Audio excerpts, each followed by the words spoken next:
দাঙ্গা চায় না, মুর্শিদাবাদবাসী দাঙ্গা চায় না, সে যে ধর্মেরই হোক না কেন। মালদা মুর্শিদাবাদ কখনো দাঙ্গা চায় না। দাঙ্গাকারীদের উপযুক্ত শাস্তি দেওয়ার জন্য এখন থেকেই প্রস্তুতি নিতে হবে। বিমানবাবু, আপনাদের কৃষক সমাজের ভোট, সাধারণ মানুষের ভোটটাই ছিল আপনাদের ভোট ব্যাংক। কৃষক এবং সাধারণ মানুষের ভোট ব্যাংকটাই ছিল আপনাদের ভোট ব্যাংক। সেই ভোট ব্যাংককে আবারও কি ফিরে পাবে? সেটা তো ভবিষ্যৎ বলবে, সেটা আমি তো ভবিষ্যৎ দ্রষ্টা নই। ভবিষ্যৎ বলবে, কিন্তু মানুষের সঙ্গে থাকতে হবে, মানুষের পাশে দাঁড়াতে হবে, মানুষের মধ্যে বিরোধ বিভেদ তৈরি করা শক্তিকে পরাস্ত করতে হবে। 2026 কি লক্ষ্য?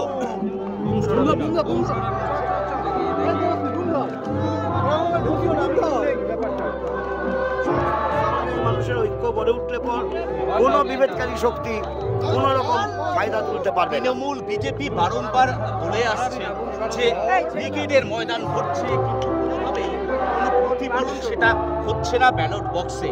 কি মনে হচ্ছে কোথাও গিয়ে শ্রমিক শ্রেণী বা কৃষক শ্রেণী তারা সরে গেছিল, তারা আবার ফিরে আসছে? আমি তো একই কথা বলছি যে মানুষের সঙ্গে থাকতে হবে, মানুষের স্থানীয় দাবির ভিত্তিতে লড়াই করতে হবে, মানুষের ঐক্য সংহতি সম্প্রীতির মেলবন্ধনকে দৃঢ় করতে হবে এবং দাঙ্গাবাজদের হাঁটাতে হবে।